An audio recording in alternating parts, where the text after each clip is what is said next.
Bonjour et bienvenue sur Les Copines d'abord, le podcast qui replace l'amitié au cœur de nos conversations, de nos vies et de nos luttes. Je suis Claire. Et je suis Céline, et un mercredi sur trois, on te propose de repenser ta vision de l'amitié.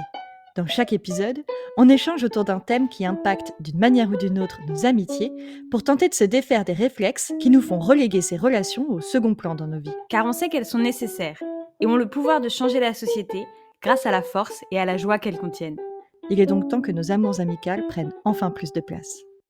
Récemment, Claire, j'ai vécu une petite expérience sur laquelle j'aimerais bien échanger avec toi. C'est que j'ai été invitée à une soirée entre amis. Et au cours de cette soirée, on a fait un tirage de cartes de tarot. Ça nous a vraiment permis d'échanger sur des choses autour desquelles on n'avait en fait jamais parlé, des choses de notre quotidien, des angoisses qu'on partageait, etc. Et notamment, ça nous a permis aussi de mesurer à quel point l'une d'entre nous était vraiment fragile ces derniers temps, du point de vue de sa santé mentale. C'est une personne qui est assez réservée, qui va pas beaucoup verbaliser et qui prend assez peu de place dans les conversations. Et en fait, elle a eu une réaction assez violente face à son tirage. Et donc, ça a amené cette amie-là à verbaliser des choses qu'elle n'avait pas encore verbalisées et qu'elle aurait probablement pas verbalisées dans ce contexte, en fait. Mais à ce moment-là, j'ai vraiment réalisé à quel point ces espaces-là, les croyances notamment, en particulier l'ésotérisme et le New Age en l'occurrence, c'est un espace en fait dans ce cas de figure-là qui a permis d'ouvrir des confidences, tu vois. Et je pense en fait que certaines pratiques ésotériques peuvent vraiment être l'occasion de parler de soi, puisqu'en fait elles sont recentrées beaucoup sur le ressenti, les émotions. Oui, je sais pas toi, si tu as déjà pratiqué ce genre de choses avec des amis ou si c'est quelque chose qui t'entoure, notamment le tarot. Je pense aussi à toutes les pratiques un peu, witchy qui vont autour de tout ça. C'est marrant parce que j'allais justement dire, moi, le seul moment de ma vie où ça m'a effleuré, c'est en effet quand je lisais Witch, en fait, le magazine. Donc, pour préado, des années 2000, je crois que ça n'existe plus.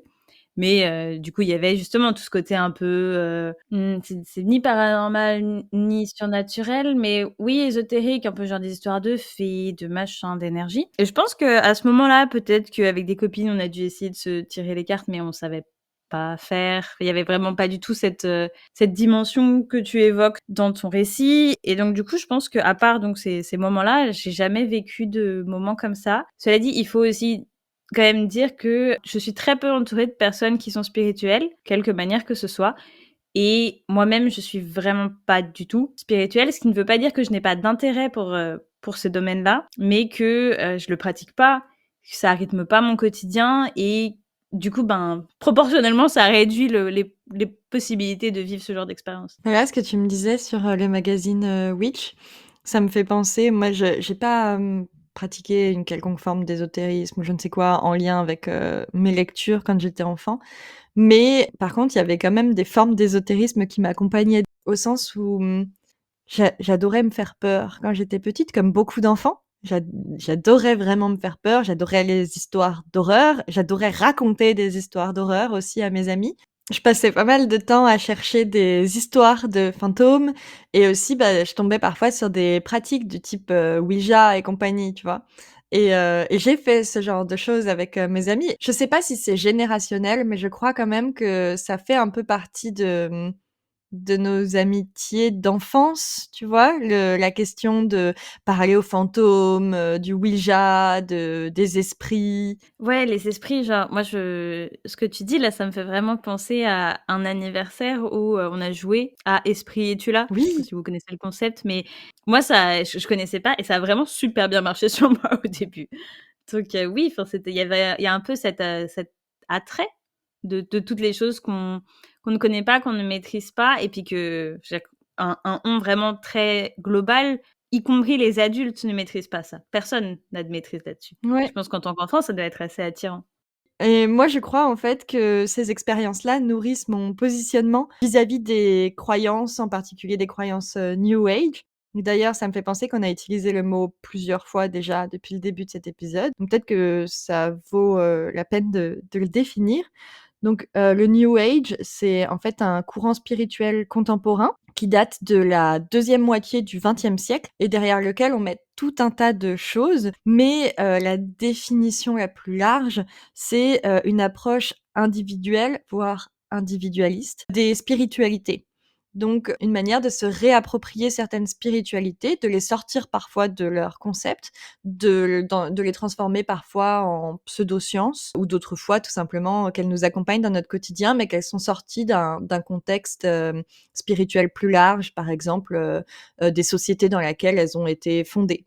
Du coup, je disais que les expériences qu'on peut avoir dans l'enfance, je pense que ça nourrit un petit peu mon positionnement vis-à-vis de ces croyances New Age. Je suis très précautionneuse vis-à-vis de toutes ces croyances, mais j'apprécie quand même cet espace parce que, c'est un espace qui est, en fait méprisé, notamment des sphères, intellectuelles et ou, des sphères, masculines aussi en particulier et qui offre en fait une grille de lecture du monde qui est différente, qui sort des normes et qui permet souvent une réappropriation des corps, de nos corps, une exploration de soi, en fait et comme je le disais au début de cet épisode aussi, qui ouvre, éventuellement des espaces de confidence et d'intimité et moi, pour ça, en fait, j'ai une certaine tendresse, pour ces croyances, même si on y reviendra, dans cet épisode, j'ai aussi, beaucoup de réticence vis-à-vis, d'autres, parties de ces croyances-là. Cette notion de mépris qui peut parfois aussi s'étendre jusqu'aux personnes qui adhèrent à ces croyances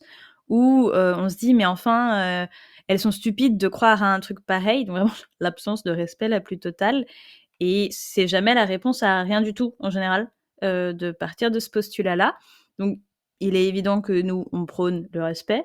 On le dit quand même en passant parce que ça peut pas faire de mal, mais je trouve ça vraiment important, ouais, de souligner que, qu'il y a un dédain vis-à-vis de ces croyances et des personnes qui y adhèrent. Mais, ce que je trouve, particulièrement pertinent aussi dans cette question du mépris et du dédain, c'est que ça s'applique aussi à la religion. Ça s'applique probablement moins, mais ça s'applique quand même, à de nombreuses formes de croyances, pas que des croyances, ésotériques, new age, mais aussi des croyances, religieuses. En fait, des croyances spirituelles au sens large. Ce que je trouve assez dur, en fait, notamment dans le mépris vis-à-vis des personnes qui donc adhèrent à ces croyances, c'est qu'en général, on est à la recherche de réponses et on va trouver des réponses à des sujets qui nous touchent particulièrement, dans ces croyances-là, qui ont quand même une position assez vulnérable, je trouve. Comme si, ne pas avoir besoin de réponses ou les avoir déjà trouvées, ça te donnait une place vachement supérieure dans le monde. Notamment, je pense que, ça peut permettre de sortir des personnes de l'isolement. Par exemple, on voit ça de plus en plus, en tout cas dans certains espaces, mais donc l'organisation de workshops ou d'ateliers dans des cafés ou dans des espaces, publics, autour des questions donc, de New Age principalement. Enfin moi, c'est ce que j'ai observé, puisqu'ils peuvent du coup réunir plusieurs personnes qui ne se connaissent pas nécessairement, enfin le concept d'un atelier, dans un café au coin de la rue quoi et sortir ces personnes de l'isolement. Elles vont peut-être s'y rendre parce qu'elles cherchent des réponses, justement, qu'elles ne trouveraient pas ailleurs. J'imagine que ça peut leur donner, l'occasion d'échanger, de parler de choses, avec des personnes qui vont être dans les mêmes, comment dire? Dans les mêmes circonstances à ce moment-là, en fait, puisqu'elles ont fait la même démarche. On est là pour la même chose a priori, on vient peut-être pas chercher toutes, ensemble les mêmes réponses, mais on est dans la même posture quoi, en gros et oui, je pense aussi que ça peut être soit juste un espace pour échanger, soit ça peut devenir carrément un espace de rencontre où tu crées des liens, tu rencontres des personnes autour de toi, ouais, qui a priori vont être d'accord sur certaines choses aussi avec toi. Complètement. Après, ce genre d'espace, c'est organisé en général par des personnes, qui sont rémunérées et c'est bien normal parce que c'est un travail, hein, d'animer tout un groupe, de connaître son sujet, de préparer des choses en amont. Mais je trouve qu'il est aussi quand même important de rappeler, moi je le vois aussi, au quotidien dans mon travail, que, tout le secteur New Age, notamment tout ce qui est les oracles, les tarots et autres produits de ce genre-là, c'est une énorme part de marché. C'est un marché qui a été vraiment grandissant ces dernières années et il y a probablement des gens qui mettent énormément d'intention derrière les produits qu'ils créent, Mais pour X% de personnes qui font ça, il y a une autre partie très grande qui mettent juste l'intention de la grosse moula derrière les produits qui sortent, y compris l'oracle ultra chouette, ultra trop beau que certaines personnes vont acheter en pensant qu'il est plein d'intentions. Vraiment juste l'intention capitaliste derrière, quoi. Et encore, il est vrai qu'avec les oracles, tu as une réutilisation. Tu vois, tu pourrais te dire, ben voilà, j'ai mon oracle, j'en ai un, et puis on connaît la machine capitaliste qui nous donne envie d'en acquérir plusieurs, bien sûr. Mais avec les ateliers et les formations, parfois les séminaires de plusieurs jours, les Les retraites. retraites.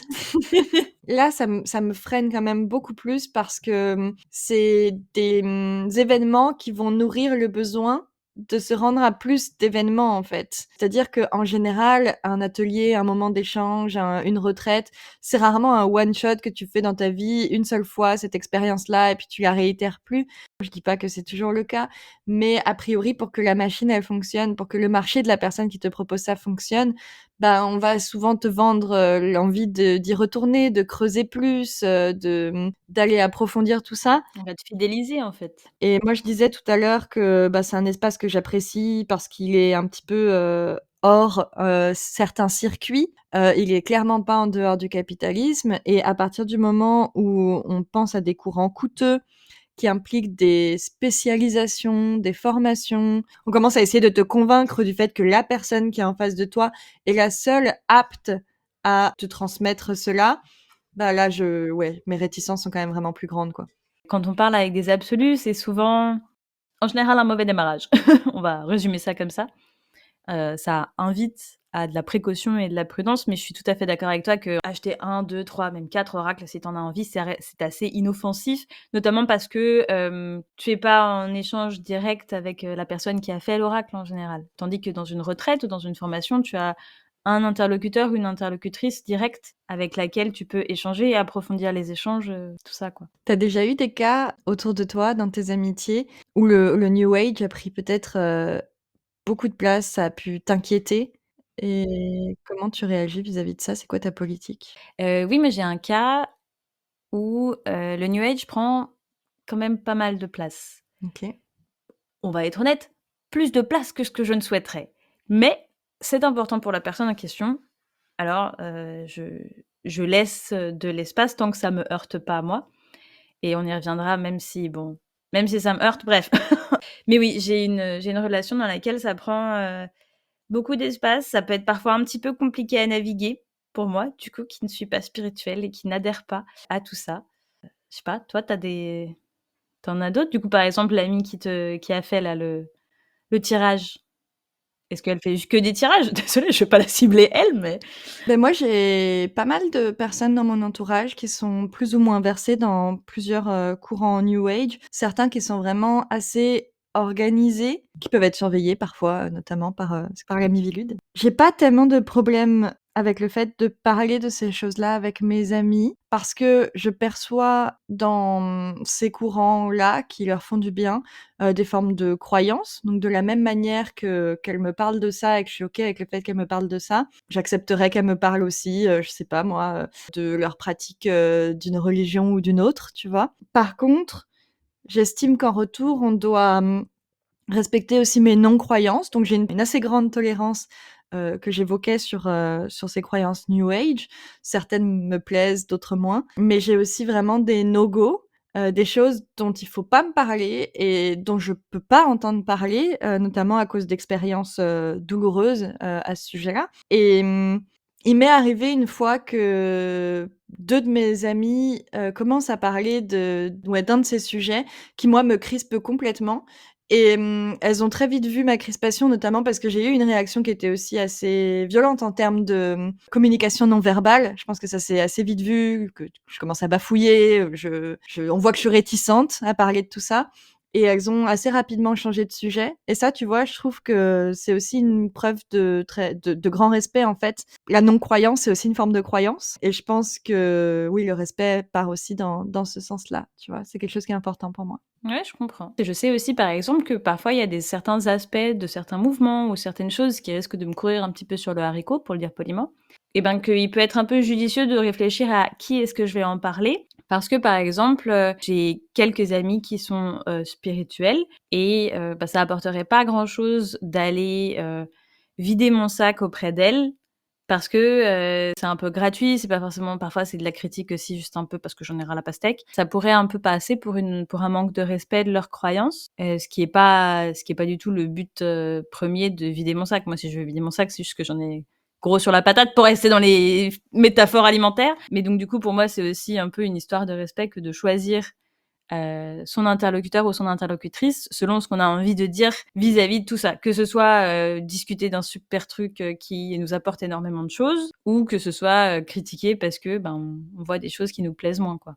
Un peu ce que tu disais avec tes amis qui ont fait attention à changer de sujet quand elles ont vu que c'était pas toi la bonne interlocutrice pour échanger sur ce sujet-là, quoi. Exactement, ouais. Je pense qu'on pense beaucoup plus facilement au fait que, respecter les croyances, c'est, ne pas parler de tel, courant si devant ton pote, si lui ou elle est attaché à ce courant de pensée. Mais effectivement, je pense que c'est aussi valable, dans l'autre sens et oui, peut-être que ton interlocutrice, si elle est complètement réticente, face à ta croyance, voire que cette croyance est douloureuse, pour elle ou lui, peut-être que c'est pas la bonne personne. C'est valable, aussi pour la religion, notamment parce que, on sait que les pratiques, religieuses, dogmatiques mettent parfois sur le banc certaines, parties de la population. Par exemple, quand on est une personne, LGBTQIA+, on peut se sentir en profond désaccord, voire se sentir, violenté par, la religion chrétienne au hasard, dans la manière dont elle est, dogmatisée. C'est peut-être une bonne idée de prendre des précautions si toi tu as une très forte croyance, chrétienne, quand tu en parles à un ami, LGBT en fait, tu vois? Par exemple. Complètement. Tout à l'heure, je disais que l'attrait pour la spiritualité d'une manière générale, ça pouvait provenir d'un besoin et d'une recherche de réponse. Un des aspects qui peut parfois se développer, c'est aussi un peu le côté être persuadé qu'on a raison dans sa croyance, ce qui peut pointer un peu vers le prosélytisme en mode mais regarde, moi ça m'a sauvé, moi ça me fait du bien, ça va te faire du bien à toi aussi. Et finalement, je trouve que c'est presque un petit peu ironique de vouloir faire du prosélytisme de ce genre de pratique, puisque tu l'as évoqué, ce sont des pratiques qui sont beaucoup axées sur l'individuel, l'individualisme. Et justement, ce qui te fait du bien à toi, eh ben c'est bien, mais ça fera pas forcément du bien à autrui. Tu vois ce que je veux dire? Moi, ça me fait penser à un moment que j'ai vécu avec des amis, en fait. Donc un débat sur fond, de croyances religieuses. On avait une amie, en fait, qui nous racontait la demande en mariage que son partenaire lui avait faite et elle expliquait que son partenaire, qui est, un homme, a appelé ses parents pour parler du fait qu'il allait la demander en mariage. Que c'était pas, il a pas demandé l'autorisation aux parents, mais on sait quand même que, c'est de là que vient cette, tradition. Et donc, moi j'expliquais que, pour moi ce serait vraiment un no-go et que si maintenant mon partenaire prévenait mes parents, avant de me demander en mariage, pour moi ça pourrait être une bonne raison en fait de rompre cette relation ou au moins d'avoir une très grosse conversation sur qui je suis et sur qui il pense que je suis. Oui, du coup, ça me ferait dire qu'en fait, il me connaît pas et que donc, on n'est pas fait là maintenant pour se marier. A priori, il y a un problème, ça part mal, quoi. Et donc j'ai une amie, en fait, qui m'expliquait, mais qu'elle, par exemple, vis-à-vis de sa religion, pour elle, c'était important que ses parents soient mis au courant, avant qu'elle soit demandée en mariage, si c'est son partenaire qui fait, la demande. Et en fait, c'était pour moi comme une nouvelle, pièce du puzzle de mon amie où j'étais un petit peu surprise. Je me disais: «Ah bon, mais ça te convient, en fait, comme démarche, c'est pas un problème pour toi?» Donc on a eu un débat qui était au départ assez animé, mais sur lequel finalement on a toutes, fini par s'entendre, qui était le gros problème, c'est si ton partenaire agit, d'une manière qui est en désaccord avec, ton positionnement vis-à-vis de ça, tu vois? Les débats religieux comme ça en amitié, je pense que c'est des espaces qui peuvent vite être, glissants aussi en amitié, en fait. Entre 2 amis dont un médecin, un ayant des croyances, il peut y avoir des débats assez houleux, je pense. La question de l'avortement aussi. Il y a beaucoup de valeurs qui s'expriment à travers ces croyances et qui sont aussi influencées par l'origine de ses croyances, donc religion ou autre. On en a déjà parlé, quelque chose qui est vachement important dans les amitiés, c'est les valeurs qu'on partage. On peut aussi voir la religion, en tout cas le partage de croyances, comme des espaces dans lesquels on peut trouver des personnes qui ont des valeurs similaires aux nôtres. Donc la religion, par exemple, comme espace dans lequel on peut se faire des nouvelles amies. J'ai genré au féminin, mais t'as compris quoi. Ouais, moi ça me fait penser à, une personne dans mon entourage qui pendant un moment de sa vie n'a pas été forcément très pratiquante, mais qui s'est retrouvée à plusieurs reprises à changer de ville, assez fréquemment. Maintenant, à chaque fois qu'elle, change de ville, elle, s'engage dans la paroisse de sa ville et c'est dans cette paroisse, en fait, qu'elle va se créer un réseau amical. Je pense que c'est quelque chose qui est assez fréquent. Pour ce qui est de la fréquence, je suis assez mal placée pour en parler, mais je sais par exemple que j'ai une amie qui a déménagé plus ou moins récemment à l'autre bout de la planète et pour qui la religion est un aspect très important de sa vie et que c'est un des espaces qu'on a envisagé pour elle d'explorer pour justement rencontrer des gens et nouer des liens avec des personnes qui auraient d'une part cette religion et d'autre part a priori les valeurs de cette religion en commun. Quand on est croyante ou croyant, ça peut être un bon point de départ, justement quand on a déménagé. Je trouve en fait que ça souligne bien le point d'ancrage que la croyance peut représenter. Tu vois, c'est une constance. C'est-à-dire, pour beaucoup de personnes dans leur vie, la croyance religieuse ou les spiritualités, c'est une forme de constance. C'est que tout un tas de choses autour d'elles peut changer, mais qu'il y a toujours cette croyance qui est quelque chose d'assez interne et qui, quand elle va être extériorisée, donc quand on va chercher des personnes qui partagent cette croyance-là, on va tout de suite avoir un espace qui peut être plus ou moins rassurant et qui va plus ou moins s'offrir aussi comme un ancrage quoi, un côté un peu foyer quoi, Un repère. un repère, ouais, ouais. Je trouve ça hyper important de souligner le fait que ça existe encore aujourd'hui parce que, on a vraiment cette, représentation de la religion qui prenait beaucoup de place ou beaucoup plus de place par les temps jadis et dans lesquels, en fait, l'église notamment pouvait être un espace de rencontre. Là, je pense, à un bouquin dont j'aimerais parler, plus avant dans nos posts, sur Instagram et cetera, qui est, Le journal intime de Caroline B,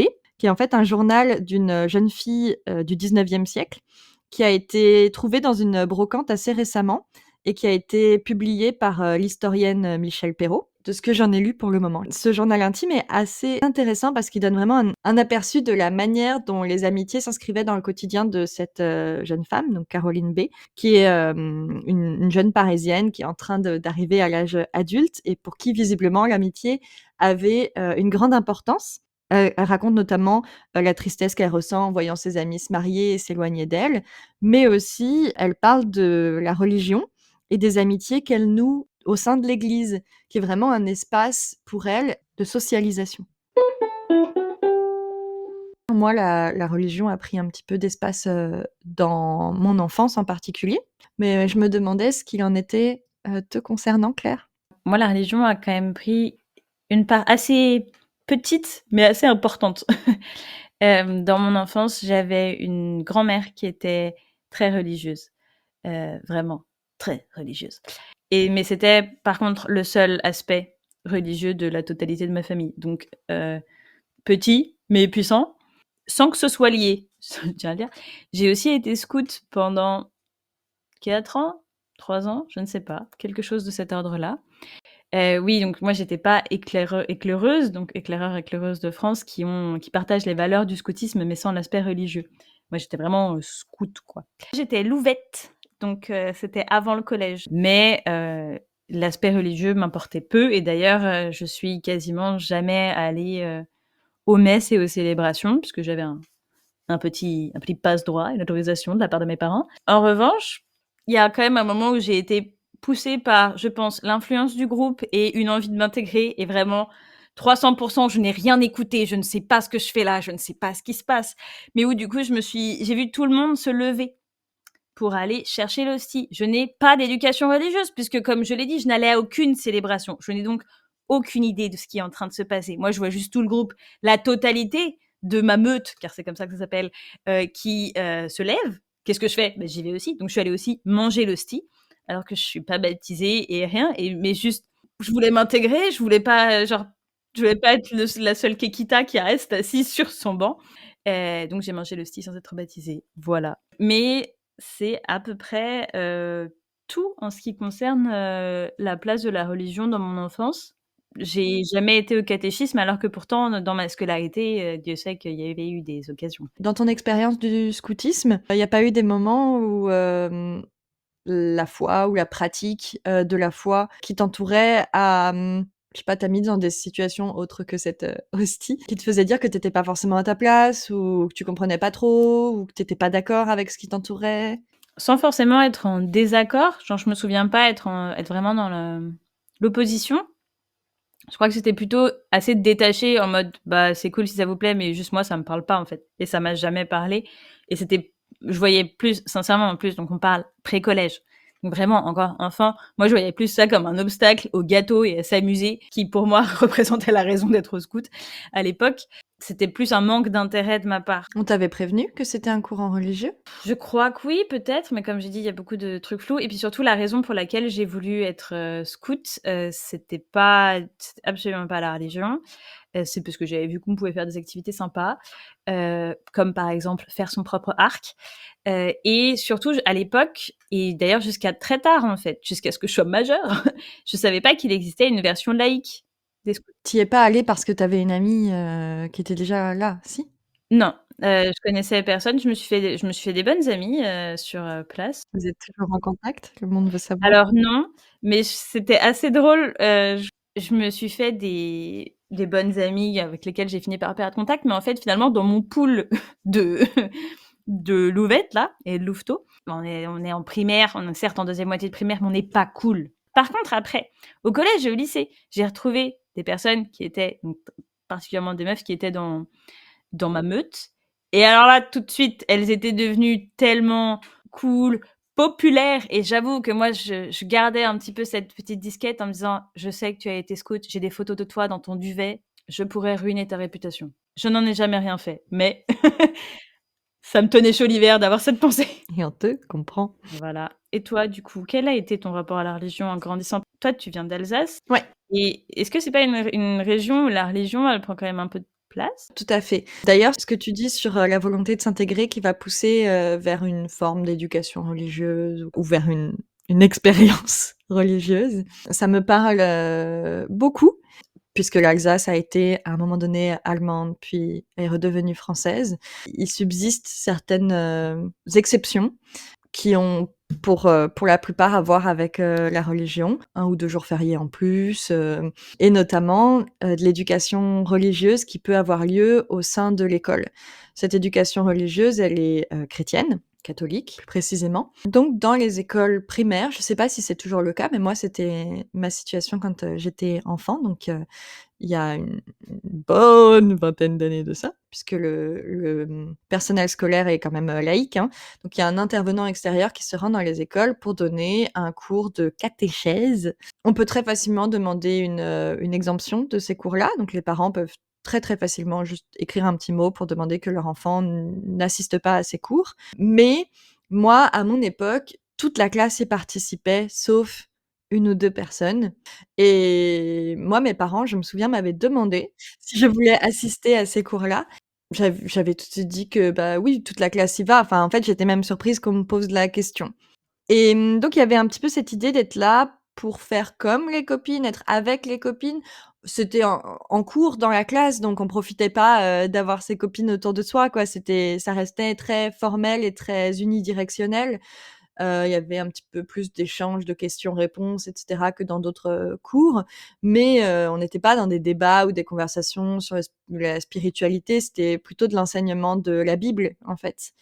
Et de certains préceptes, de la religion catholique. Donc être avec mes copines, ça changeait rien en soi. C'était vraiment plutôt une histoire d'intégration. J'avais pas envie d'être cet enfant qui allait sortir à l'heure de la religion et puis passer 1 heure avec la maîtresse, dans une autre salle, pour faire autre chose et personne sait trop, sur quoi tu vas devoir travailler pendant cette heure-là. Moi, ça, c'est mon expérience de la religion. Il y avait aussi, en fait, pour les mêmes raisons, un petit peu plus tard, la communion et la profession de foi, que j'ai faites et qui ont donné lieu à des cours de catéchisme en dehors de l'école, donc supplémentaires, qui étaient tenus souvent par les parents des personnes qui allaient, faire leur communion, leur profession de foi.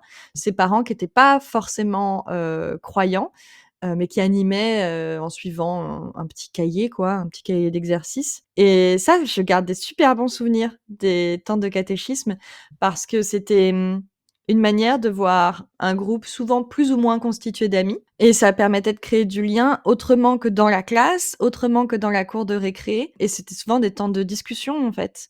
Je garde des bons souvenirs, de ces moments-là et des groupes avec lesquels, j'ai fait ça. C'est marrant, tu disais donc, ces interventions là, c'était à l'école primaire? Ouais.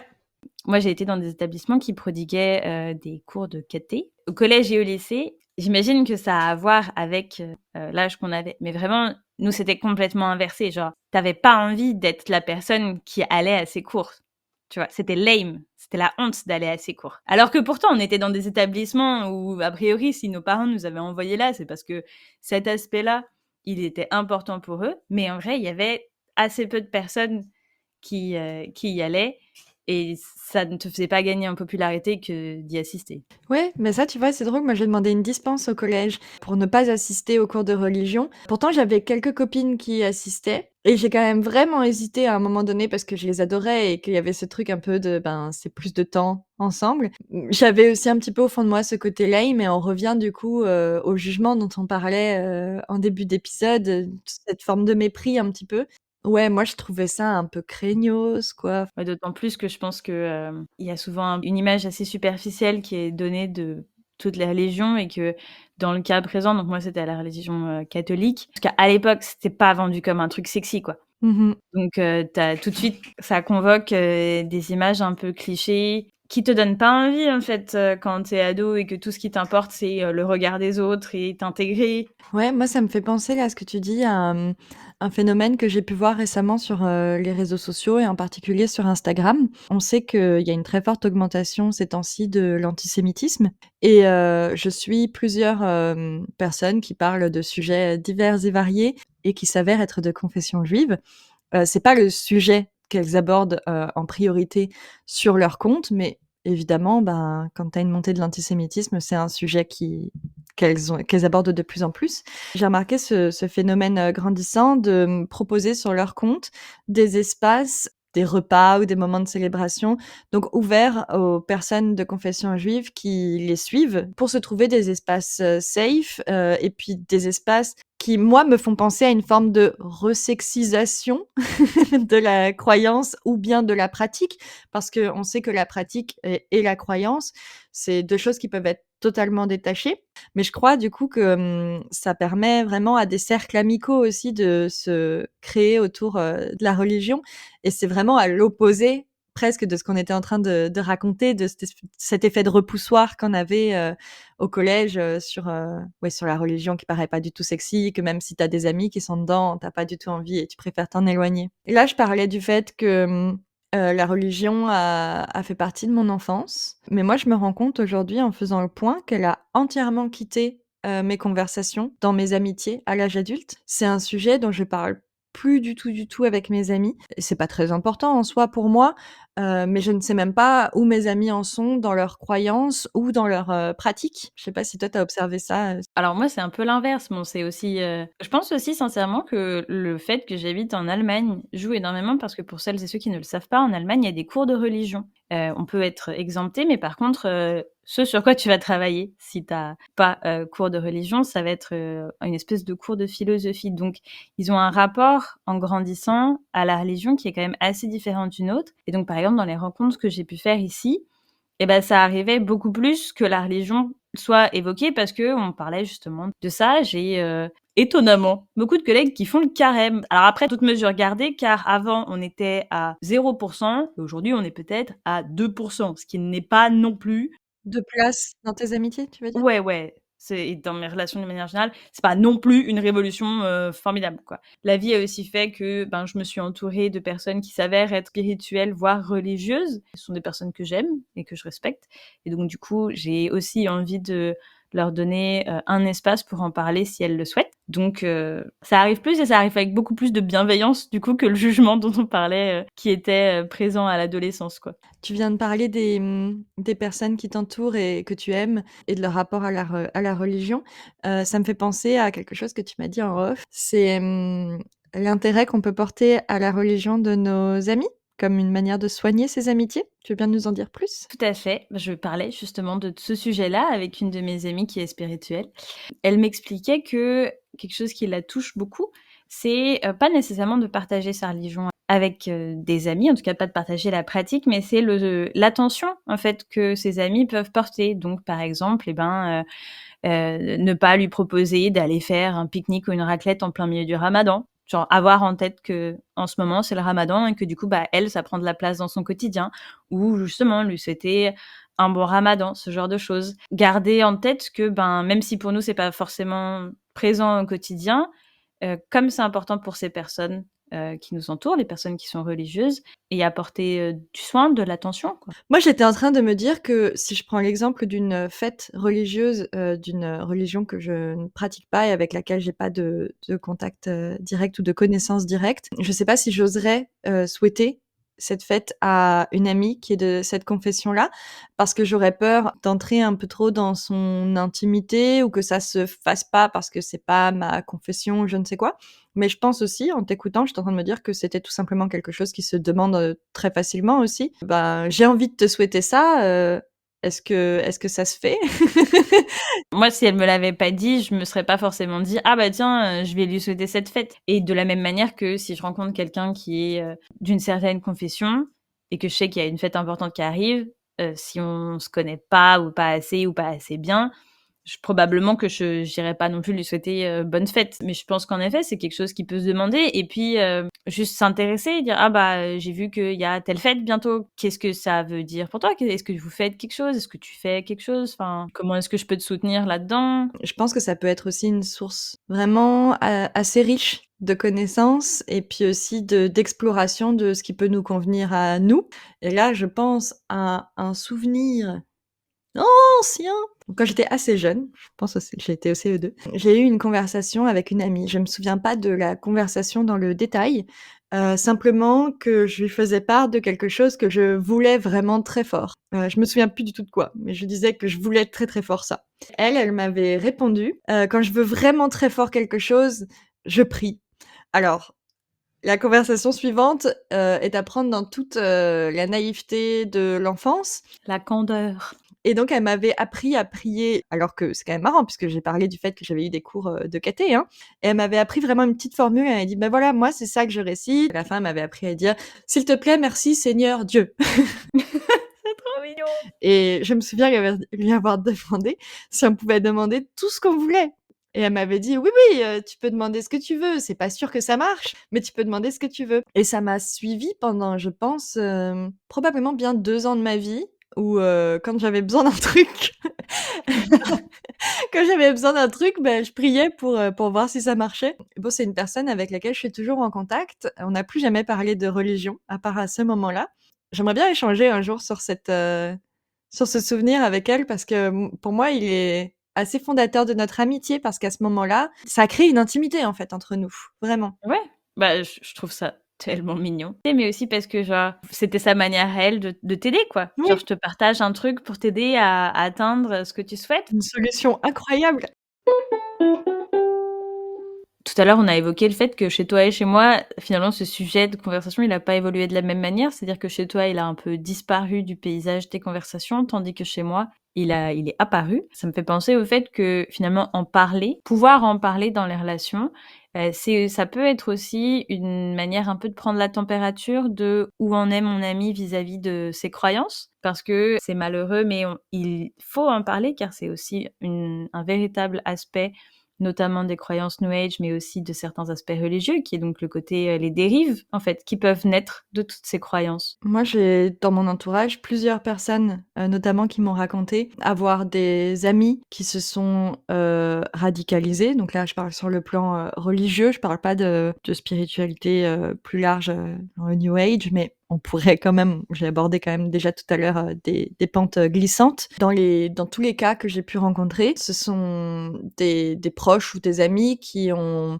coupé peu à peu contact avec, mes amis. Ça a été assez compliqué en fait, notamment de pas émettre de jugement au début de la radicalisation ou de ne pas avoir l'air d'émettre de jugement parce que ces situations de jugement vont encore plus pousser les personnes à couper les ponts et donc tu risques en tant que proche d'accélérer le processus de radicalisation. En tout cas, moi, dans les situations que j'ai pu entendre, il n'y en a pas eu 1000, hein, mais j'en ai quand même entendu déjà plusieurs. Malheureusement, mes amis n'ont rien pu faire, ont soit totalement perdu contact avec leurs amis, soit très largement perdu contact avec leurs amis. J'ai quand même une amie, pour mettre un petit point un petit peu positif, qui a eu la bonne idée, je trouve, c'est mon jugement personnel, d'envoyer à son amie qui s'est radicalisée un message pour lui dire qu'elle avait bien compris que actuellement elles n'étaient pas sur des chemins de vie qui leur permettaient d'être en contact, mais que elle serait toujours ouverte à un retour de son ami, quel qu'il soit, qu'elle ait envie de parler de sa vie actuelle ou de totalement autre chose. Elle tenait à ce que son amie sache qu'elle pouvait revenir vers elle à n'importe quel moment, pour n'importe quel sujet, sans avoir à s'expliquer sur le fait qu'elle ait coupé les ponts. Et je pense que c'est vraiment une bonne idée, en fait, pour pouvoir ouvrir une porte, jeter une passerelle, en fait, et montrer à ton ami que le lien n'est pas complètement rompu, et que même si elle l'a rompu ou il l'a rompu, il peut se recréer, et que toi, t'es ouverte au fait de le recréer. Oui, je pense que c'est vraiment super important parce que quand je pense à dérive spirituelle et isolement, je vois 2 aspects. Il y a l'aspect un peu genre secte. La personne se retrouve isolée un peu par un facteur extérieur. Donc il y a d'autres gens qui la forcent à se couper de son cercle social et familial. Et il y a aussi l'aspect, la personne spirituelle ne trouve pas d'espace dans lequel elle peut échanger et partager les choses qui sont importantes pour elle sans se faire juger. Et donc finalement, petit à petit, elle va se retrouver isolée parce qu'elle va choisir de plus parler de ça avec ses amis, puisque ses amis ne la comprennent pas, voire la jugent. Je me permets aussi de donner mon avis sur ton ami. Je trouve que son message était super parce qu'il laisse la porte ouverte, justement, que si jamais il doit se passer quelque chose, peut-être qu'il se passera quelque chose de ce côté-là. Tout à l'heure, j'ai évoqué le fait que j'ai une amitié où on a une différence de croyance et que parfois ça peut un peu bloquer, mais l'une des raisons pour lesquelles je n'entre pas en opposition avec cette personne, c'est parce que je sais pas dans quelle mesure est-ce qu'elle a d'autres espaces pour en parler et que j'ai pas envie justement qu'elle se sente jugée et que si jamais ça évolue vers des choses plus graves, qu'elle ose pas m'en parler. J'ai de la chance, ça me heurte pas profondément les choses qu'elle raconte, donc je peux encore écouter, être prudente, poser 2-3 questions, mais être à l'écoute. Je préfère ça, en fait, je préfère prendre sur moi et quand même avoir toujours un petit peu un pied dans la porte et un peu un regard sur l'ensemble de la situation. Parce que sinon, justement, j'aurais peur que ça l'isole un petit peu, en tout cas sur cet aspect-là. On a pu parler dans de précédents épisodes de comment les amitiés peuvent être des filets de sécurité vis-à-vis des partenaires ou vis-à-vis de la politique aussi. Je pense que c'est, ouais, valable de la même manière, en fait, pour la religion, les croyances. Ouais, complètement. Tu vois, la politique, c'était la deuxième chose à laquelle je pensais parce que, il y avait vraiment cette question de: «Ah finalement, on partage pas ce truc qui est super important pour nous, qu'est-ce qu'on fait? Est-ce qu'on arrête? Est-ce qu'on continue? Est-ce que si moi j'arrête, je précipite quelque chose de négatif?» La troisième chose à laquelle je pensais, c'était évidemment les fake news, et les théories du complot, qui sont peut-être moins présentes dans les messages WhatsApp transférés par vos parents que pendant le Covid, mais qui pullulent encore et toujours. Qu'est-ce qu'on fait quand, on est face à une personne qui, croit à une théorie du complot, qui croit à des fake news? Ça peut être assez, déstabilisant. Ouais, on n'est plus dans la spiritualité ici, mais on est vraiment dans une forme de croyance qui va, comme la spiritualité, reposer sur des émotions très fortes. Donc opposer à un proche des, arguments rationnels, ça va pas forcément suffire et ça peut même pousser ce proche dans ses retranchements, en fait. Je sais pas si la solution, c'est toujours de débunker. Je pense qu'être toujours dans l'opposition et dans le conflit, je veux dire de manière systématique, ça peut être vraiment un facteur de rupture de contact et d'isolement aussi. Moi, personnellement, je suis pas trop concernée par cette situation, mais je prendrais quand même des précautions, je pense. Oui, moi j'essaie de prendre des précautions d'une part et d'autre part, j'ai été témoin de conversations un peu, autour de ces sujets-là, donc une conversation assez bienveillante sur: «Ah mais tu penses ça, mais regarde ta source, elle est pas très fiable» et puis, trouver d'autres sources, elles, plus fiables qui peut-être, nuancent un peu le propos et en fait amener un petit peu en douceur et sans jugement. Parce que c'est ça, en fait, aussi, il y a un peu un sentiment de honte d'avoir cru à un truc qui était faux, qui est quand même pas, c'est pas très confortable. Amener la personne à réaliser que peut-être ce qu'elle croit dans le cas des fake news et des théories du complot, ben c'est pas vrai, mais que on la considère pas comme stupide pour autant d'y avoir cru, quoi. C'est vrai que j'ai aussi assisté à une conversation comme ça maintenant, ça m'y fait repenser, entre une personne qui portait des croyances assez fortes mais assez répandues vis-à-vis de certains vaccins et une personne qui est médecin et qui est spécialisée notamment dans la vaccination. Et c'était une conversation très bienveillante qui a eu lieu en plus en groupe, donc ça aurait pu être extrêmement glissant puisqu'on avait toutes plus ou moins une opinion ou un avis plus ou moins éclairé. Et je crois pouvoir dire que ça a été vraiment enrichissant. Ça partait d'un groupe qui avait énormément de tendresse, en interne. Je crois que ça a pris tout le monde de court, en fait, parce qu'il y a une phrase qui a été dite qui était assez violente et il y a une personne qui a dit: «Bah, moi, je suis désolée, je peux pas laisser dire, ça, ça me heurte» et là, il a fallu briser la glace et ça s'est vraiment bien passé. Donc c'est possible, c'est vraiment possible. À la fin, personne n'a été convaincu directement et absolument par personne, mais pour la personne qui était détentrice d'un savoir scientifique sur la question, ça a été aussi enrichissant parce que cette personne-là s'est aussi mis en posture de: «Mais moi, ton point de vue, il est important pour moi parce que ça me permet aussi de parler avec mes patients, et d'éviter de les heurter». Cette personne-là a eu la délicatesse et l'humilité aussi de se mettre en position d'apprenante vis-à-vis de la personne qui faisait part à ce moment-là de ses croyances. Ouais, c'est vachement encourageant, je trouve, de voir que c'est possible, en fait, qu'on peut échanger autour de sujets qui sont si épineux et qui touchent à l'émotion de toutes et tous, sans que ça parte forcément en pugilat, quoi. Là, j'y pense parce que tu parles de science. Il y a un podcast qui s'appelle le podcast Méta de choc, qui débunk notamment certains courants du New Age, ou en tout cas certaines pseudosciences. Par exemple, il y a un épisode sur la psychogénéalogie. En tout cas, ce sont des épisodes qui sont quand même assez sourcés, assez recherchés, qui permettent d'offrir une autre perspective sur ces courants et ces mouvements. La particularité de ce podcast, c'est qu'il est animé par une personne qui elle-même adhérait à un certain nombre d'aspects du New Age pendant un temps.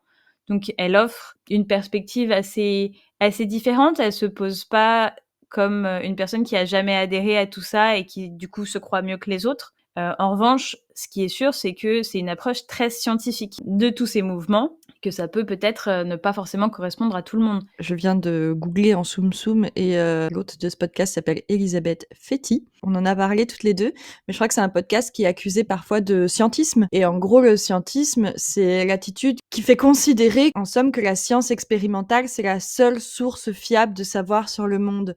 Bon, quand on connaît un petit peu l'histoire de la science, on sait aussi que c'est une histoire extrêmement sexiste, colonialiste et que la connaissance scientifique est produite ou a été produite pendant très longtemps seulement par les dominants. Donc, c'est peut-être bien aussi quand même de prendre un tout petit peu de recul vis-à-vis de l'argument c'est pas scientifique, puisque bah, d'une part, est-ce que tout est obligé d'être scientifique et rationnel?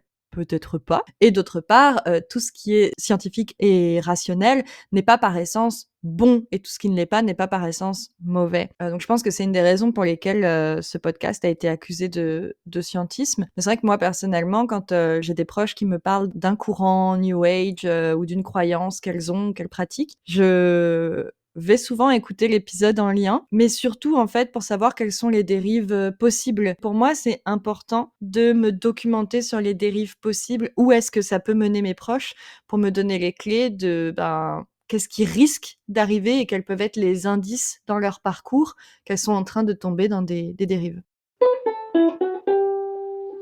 Moi, j'ai un dernier petit point qui est pour moi un petit peu un check-up humilité. J'ai passé une semaine dans une abbaye pour avancer dans l'écriture d'un roman qui parle d'amitié. Mais j'y suis allée un petit peu en faisant la maline d'une certaine manière, avec mon petit sujet sous le bras là, et en ayant le sentiment, notamment de par ce podcast et de par toutes les conversations qu'on a, que l'amitié, c'est un espace subversif, notamment parce qu'il est hors du couple. Et en me retrouvant dans cette abbaye et en me retrouvant entourée de sœurs qui vivent en communauté, qui qui ont une foi commune et qui ont réussi aussi à générer tout un réseau, en fait, dont elles sont le centre.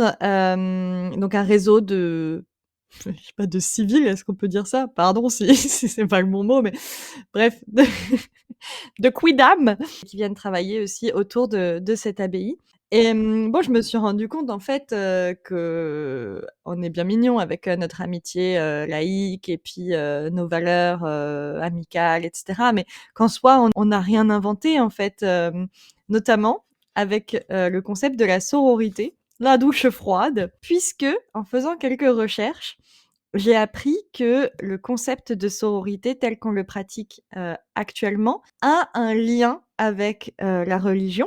Quand on fait des recherches, étymologiques, le terme de sororité, il viendrait de sororitas en latin médiéval. La sororitas, c'est en fait la communauté religieuse qui est composée de femmes. Donc c'est pas un terme absolument rare dans le latin médiéval puisqu'en fait toute communauté religieuse de femmes sont des sororitas.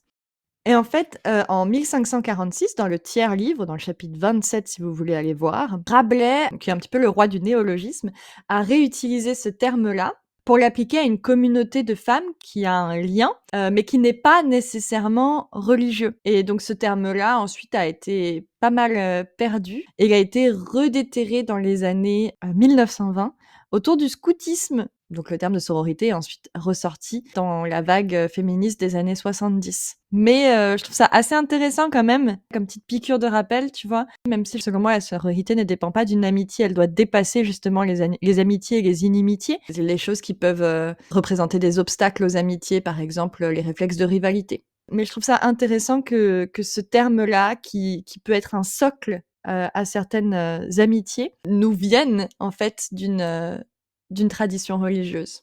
Je me permets quand même juste un tout petit bémol autour, de ces communautés religieuses qui vivent en amitié. Il faut quand même rappeler que de nombreuses religions, et en particulier la religion, catholique pour ce que j'en sais, reposent sur le travail des femmes et sur le travail gratuit des femmes et que, en l'occurrence, prôner le lien et la création de liens et les amitiés d'une certaine manière, pour favoriser l'engagement religieux, bah, c'est quelque part une forme d'instrumentalisation du sentiment de collectivité.